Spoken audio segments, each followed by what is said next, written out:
we had an idea, right? And we're like, all right, we're going to build a product. And we just sat down as three engineers and like, okay, let's build the thing.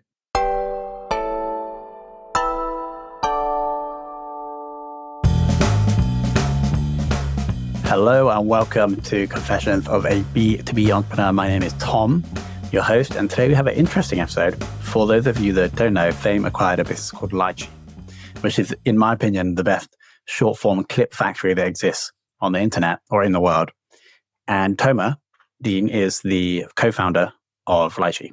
He also has two other co-founders, Ran and Peleg, who they started the company in 2022, and then we bought it from them at the end of this year. So we dig into Tomer's background, and then we dig into the story of Lychee, why they built what they built, and then specifically how they did. Now, the thing that I was really impressed about, really after we signed the deal and I got inside everything, was the no-code operations. So it's like loads of stuff that a non-coder person could do, even though it's like quite technical.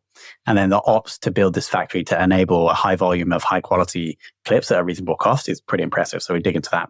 And also what Tomer and the team are going to be doing next. So before we jump into that, I want to give a quick shout out to the company that bought Lychee, Fame.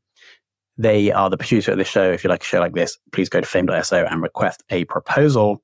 So let's jump into that conversation with Tomer now. Tomer, welcome to the show. Hey, Tom. Good being here. So we have been speaking a lot for the past month. And so I've got to experience working with you. And what I have discovered, both you and your two co-founders of Lychee, Ran and Peleg, I've been quite impressed. And so what I want to do is go to the back, like go to the start, your guys' backgrounds, and then we'll come through, talk about how you built Lychee, what Lychee is, etc., the acquisition, and then what you guys are planning next. So I would love to just go back to understand like how you guys met, what your experience was before you decided that you wanted to build something together. Yeah, so the three of us were a very unique team. We met over 15 years ago. And I know I probably don't seem very old, but we met when we were 18 in our military service here in Israel. And we were all three software developers. So we kind of grew up coding. And before we had a lot of entrepreneurial experience. And we just loved working together in the professional capacity. And we later became really good friends. So that was the start of the relationship. The military service fascinates me. How long did you serve for? And what were you doing? Yeah, so in Israel, it's mandatory service after 18. Men serve 3 years and women serve 2 years. So we served 3, a bit more actually. And we were working on software development within some of the intelligence branches. I can't talk too much about the specific units, but we did a lot of coding in .NET, in Java. There were some basics of AI back then that we were also working on. Yeah, that makes sense. And because you guys had the coding skills previously, they like drafted you into that as opposed to making you create bombs or something. Yeah, we were what you call like computer kids. We all started coding when we were a bit too young. I started when I was 12 or 13, and also Peleg and Ran a bit later. So we had some experience from home, mostly like PHP, building websites back then, maybe WordPress, HTML. So it wasn't like very deep coding, but it was something. So we came with that. And within the service, we also grew our knowledge. We learned how to work on a team and how to work in very bureaucratic organizations that move pretty slow. Imagine like a huge kind of Microsoft organization. So that's also like one spectrum that we learned, how to work within a big organization, which is very different than how a startup works. But it did give us that contrast. And then when did you first work together on something that was your own? So when we finished our service, we really wanted to work on something. This was when we were starting college. We all studied computer science, and we launched a startup called Tasco. This was over 10 years ago. And it was a marketplace for dog walking and dog sitting services. Very similar to a concept called Rover in the States, a two-sided marketplace. And we were able to get that up to, I think, 5-figure revenues until it kind of fizzled out because we had to go to college. So that was our first venture together, in the dog world. And then the origin of Lychee was actually, well, so For people listening, Lychee, the company that Fame has acquired, and it's, in my opinion, the best short form video clip factory I think that exists. And that's why I would use that term factory, because that's what I think you guys built. But that wasn't the first thing in this company. I actually think that you guys, in between the dog one and Lychee, you also like had jobs and worked together in different companies as well. So yeah, we did the venture together. Then Ron, one of us, worked in a different company for a few years. Me and Peleg, one of the other founders, we had a different startup in the e-commerce world, very different things, working with European retailers like ASOS and Zalando around social media things. And we got back together in 2022. And it didn't start with Lychee, as you mentioned. The startups often pivot, and not everyone has the perfect idea up front. We originally started Lychee as a tool for podcasters. Quickly before we go into that, like what brought you back together? Like did one of you were like, we have to try and tackle this problem, or how did it work? We always loved working together and we're great friends even beyond work. And the stars kind of aligned in 2021. Ron was just finishing up a role he had and was looking for his next adventure. And Peleg and I also just finished something. So it was perfect timing that all three of us were available and wanted to work together. So I think that was what started, just good timing. God, that makes sense. And then the first idea was something for podcasts? Yeah, we were really, really excited about the creator economy. And this was a bigger buzzword 2-3 years ago. The fact that there's going to be 1 billion creators and everyone's going to be making money. And let's build tools to allow creators to create content, make money. And we were really enthusiastic. So we started building tools that audio creators needed. And this was kind of the podcasting or Twitter Spaces, Clubhouse type of creators. We were successful in building a product that was used to repurpose content. It wasn't exactly clips, it was something close. But what we found out was this audience has a very tough willingness to pay.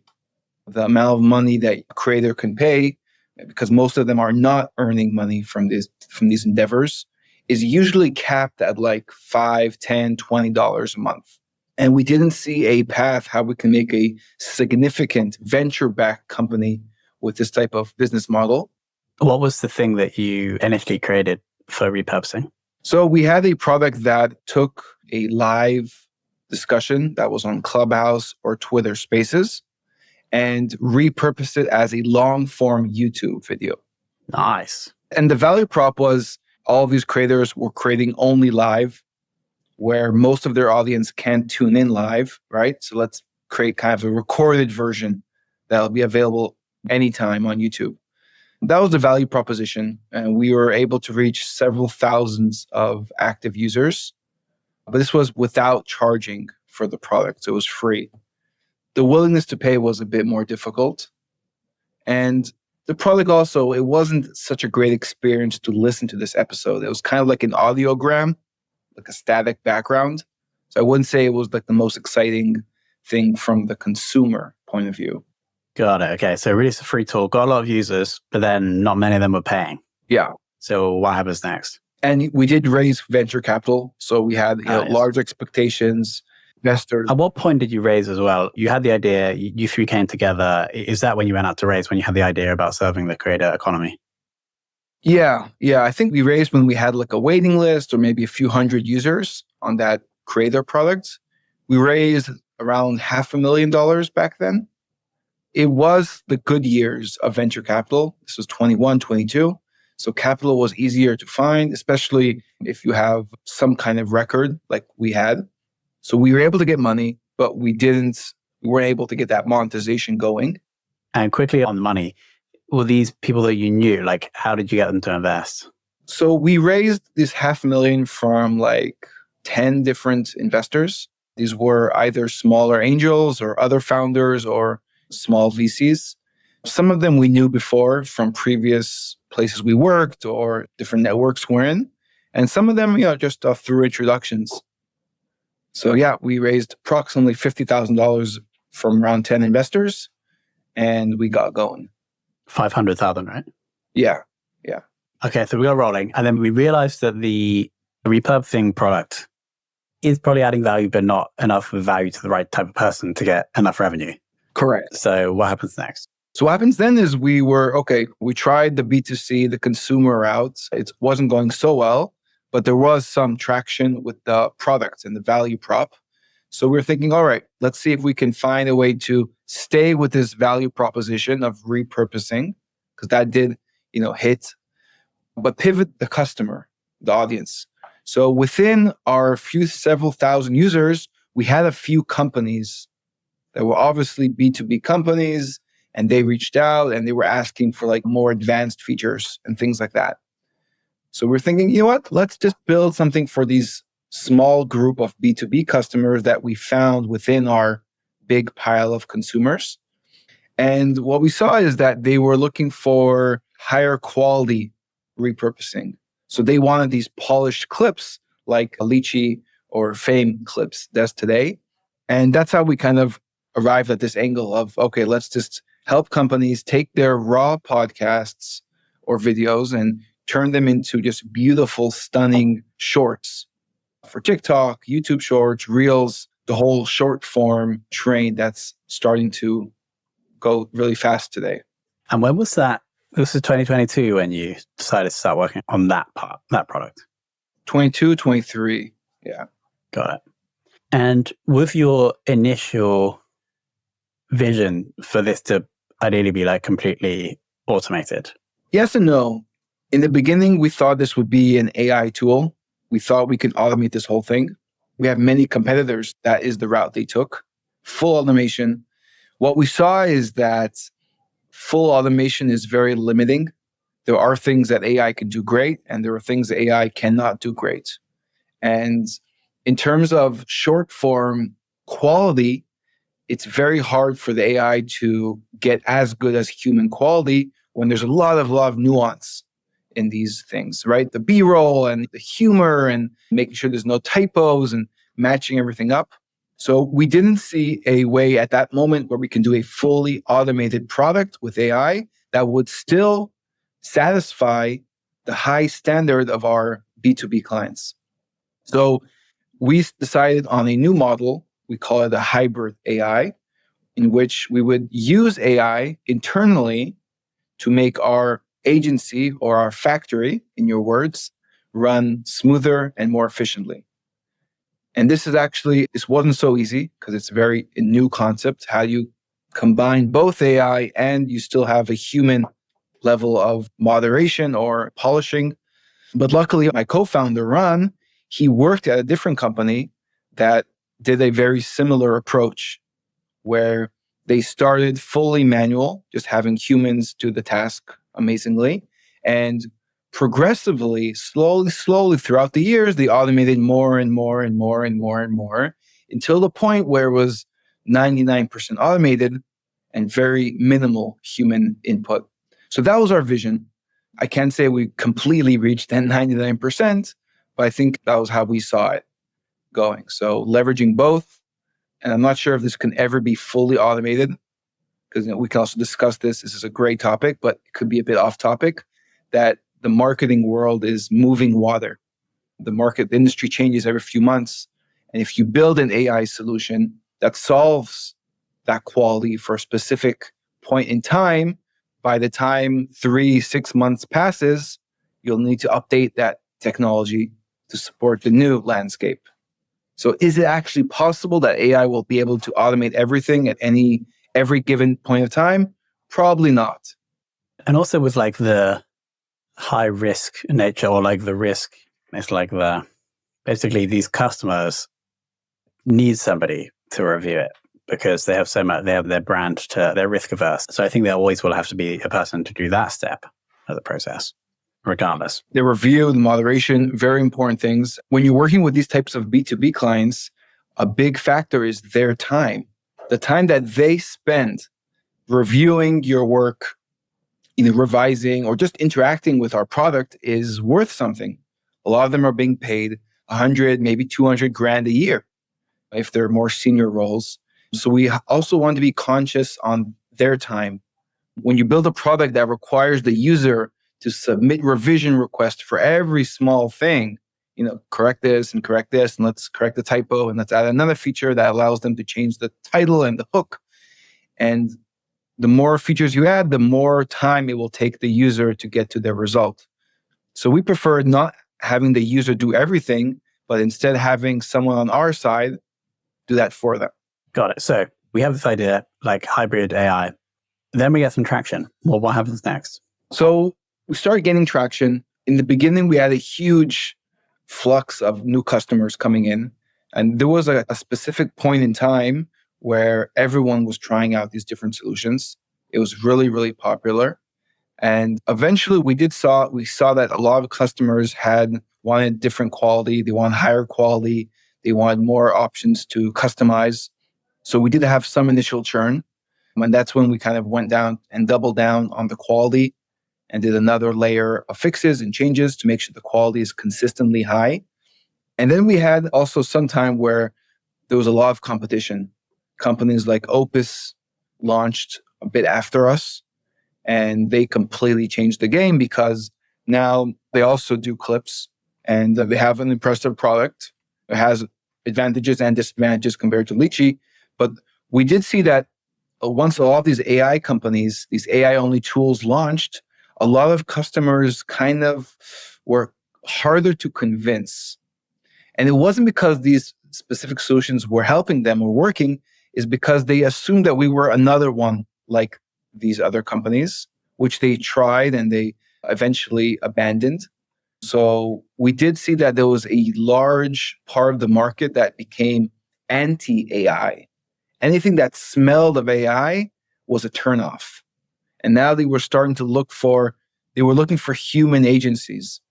When I told customers that we have a human in the loop, I once thought that would be a turnoff, but that was actually what they wanted to hear. They were afraid of AI. They thought the AI would just be a generic edit.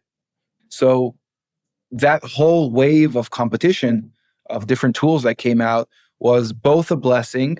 It did push more demand to the whole industry, but it was also a curse because we were confused in that category. Okay, then why decide to sell? We started this as a venture-backed business, which means we took money from outside investors. We gave the expectation that they will get a good outcome. We raised some more money by then. And we were at the point where this was looking more like a lifestyle business rather than a venture-backed business. Meaning it was getting pretty obvious that we wouldn't crack $100 million in revenue, which is the threshold that VCs expect you to do to be able to give them a 20, 30x on their money. So it wasn't to say that Lychee wasn't a successful company. It didn't fit the venture style expectations.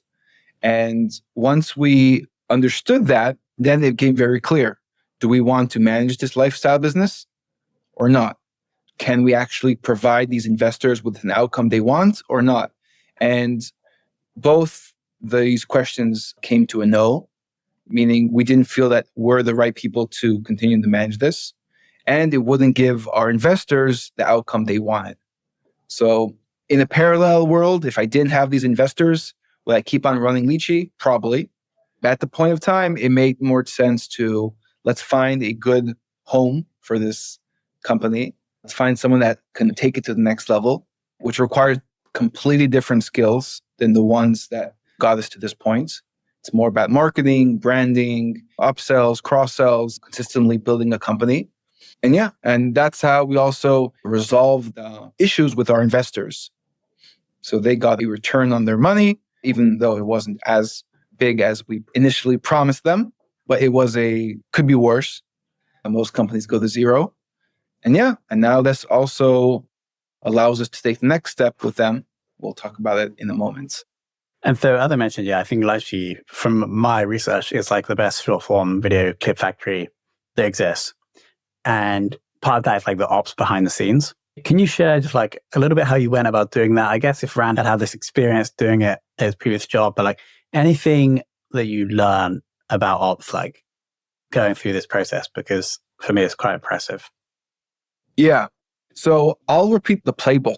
And this is Rand's playbook, not mine, but I saw it being applied in real life. So the playbook goes like this.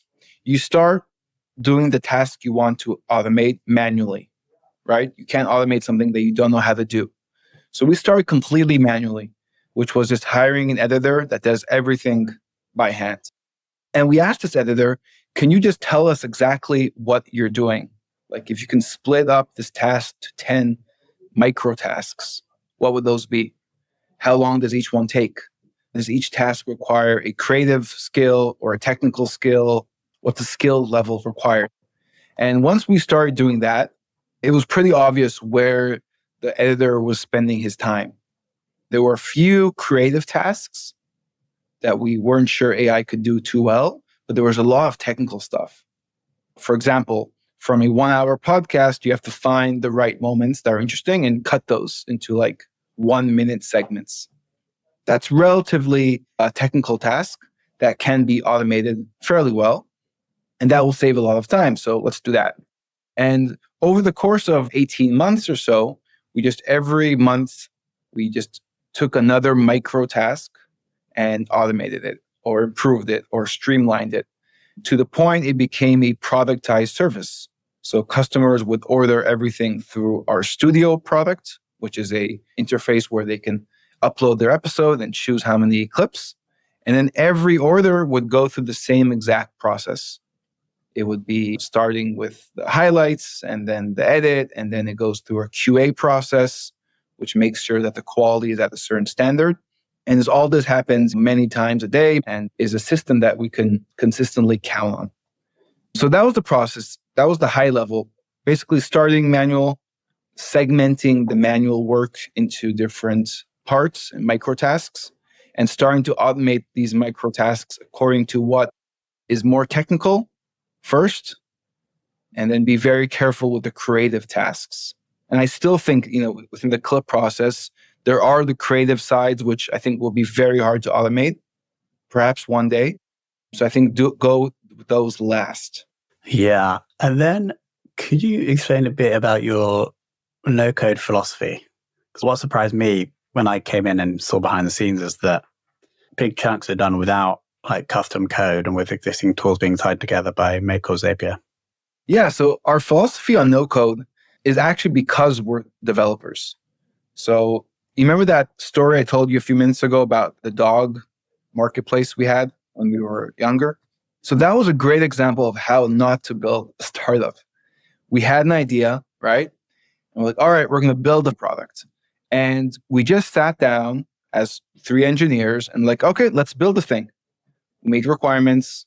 We didn't speak with any users at this point. We just built the requirements according to what we thought it would need in our heads. And it took us around 6 months, 3 developers working part-time for 6 months. And then one day we were finished. And then we started going to users. And usually the story goes that nobody cared and nobody wanted to use it. We were actually lucky. People did use our product, but they only used around 10% of the features we actually developed. There was a lot of features that nobody touched, which basically means we could have built the same thing within a month, not 6 months. So that was kind of where we start and said, you know what? Never again are we going to spend so much time developing before we have a user or a customer that we know is going to use the product.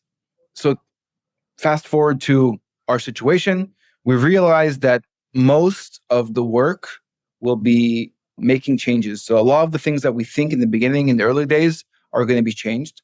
So we started working with different no-code platforms, starting with Zapier, Make, Notion, and kind of all the interactions between them. And we saw that a lot of the business logic that we were used to doing in code, everything in code, we can now do with these no-code platforms. And this gave us such a huge flexibility and savings. So for example, here's something that many people listening have. A customer comes, signs up on your product, and starts interacting with your product. A common thing that someone does is they sign up to your product, and then you want to send them an email. Or after they order something, you want to give them like a reminder a day after. So all of these things we would do in code, which means any change would require another push, another deploy, a lot of investments. And now we can just one time we hook up all of the actions in our app to endpoints that are connected to these automation platforms, and all of the business logic, like emailing the customer, following up, adding them to the CRM, SMSing them, whatever. It's all done through these no-code platforms, which gives the non-coder the ability to do it. So even though all three of us are coders and we can all just enter the code, it would still take me now 5 minutes to make a change, like switching emails to SMSs. And if I would do it as a developer, it would still take me maybe a few hours. So by using these no-code platforms, maybe even abusing it and using them too much, I think we were able to save hundreds of thousands of dollars in back-end code that we don't need anymore. And there's the flexibility and the agility of making changes, and that's priceless to the business success. If you can move 50% faster every iteration, every change, that really adds up to significant moats in the long term.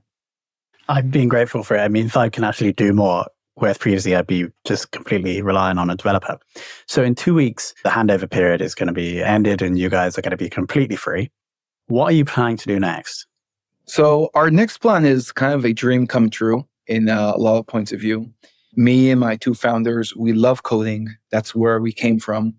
And when we were in college, we were really strong in the hackathon culture. Let's just build a product in 2 days and release it and let's go. Let's fucking go. And down the last 7 years, we were working on startups, which require you to choose one idea, build it, and to do it very well and invest years. And now with all these changes in coding, AI, and the moats we see are going to come from coding, we don't believe the same model is effective anymore. And the way we want to start working now is to create a company that develops many smaller micro tools or micro SaaS, each of them which can make around $1 million ARR. And by being able to build and deploy quickly, we'll figure out quicker which works and what doesn't work. We'll double down on the winners. We'll kill off the losers. And that way we'll be able to, one, diversify our revenue across many different products and tools. Two, we'll have much more fun because we're always building things versus maintaining something that's very, very big and scaling, which is a whole different game. We really like the 0 to 1 part. Building something, getting it to 6-figure ARRs. That's something we're pretty good at. We enjoy it. And by doing this, we'll have a bigger chunk of our time. We'll be going to the things we love doing and we're good at. Makes sense. Well, we will link to your LinkedIn below. We'll also link to LinkedIn's of Ran and Pele, because I don't think anything's been released yet, right? So, but you'll announce it there. Correct. Yes. Maybe one question for you. Well, yeah. When you were considering buying us or acquiring Lychee, what were the things that stood out the most? Like what actually convinced you to say yes? So first of all, I would say it was quite clear you'd actually thought about the brand. It's quite like a surface level, but the name and the colors and the site, it was like you actually had something. So that's the first thing. Second thing is when I was researching your guys' backgrounds, and then we had one call, right? And so I was starting to make a judgment about the three of you. There's something that Warren Buffett says, I think, that he famously does very little due diligence and he places reliance on his judgment of the people he's buying the company from. And so that helps. As brand, you guys seem credible and trustworthy. And then when I got a bit closer, I actually it was after I spoke with one of the people in the editing team and one of the customers. It actually seemed that you built something that was good at delivering the clips. It was less focused on how you'd been able to sell it, but more focused on the factory being able to deliver great clips at a reasonable cost. And so I probably say those three things, evidence that you actually built a good factory, like the branding, and then you guys seemed honest and credible. Great. So if you're listening to this and you want to sell something to Tom, those are the three things to master. That is how you do it. But yeah, I mean, and for people listening, what I also thought was great, it had already kind of been decided then, but you and Ran flew to London and we had 2 days working together, like going through stuff. That was very useful, very helpful. I love your idea. But the whole acquisition process was very smooth so far anyway. And I think like the one thing that people have, because I announced on LinkedIn, so a few people have asked me like, how, like you acquired a company, how's it going? I've acquired a few companies before, only small ones. And the majority you like get inside and it's worse than you thought it was. But with Lychee, I actually think it's better than I thought it was after coming in. So that's always very good. I undersold it. Yeah, maybe. But no, the whole process was an absolute pleasure. Likewise. So, obviously, thanks to you guys. You know, the decision to fly out, in the beginning, I was like talking to my partners. They're like, do we need to? It'll probably happen without even doing it. But then, you know, I was thinking about speed, because speed is something that in an action bias, it's something that it's part of you. And I sense that we both have this part, that we don't like to do bullshit tasks and wait a long time and wait the standard amount. And I thought, like, if we would meet and go over everything in 2 days, this would likely reduce a much faster and better outcome for both. Let's do it. And I think that was a great decision. Yeah, I agree. Toma, thank you so much for coming on. Anything else to share about the future plans? No, we'll be publishing an announcement in the next few weeks, but no, nothing yet. So yeah, follow LinkedIn if you want to hear more. Yeah, we're linked below to all three founders and Lychee as well, which is soon to become Fame Clips. Anyway, Toma, thank you so much for coming on the show. All right. Thanks, Tom.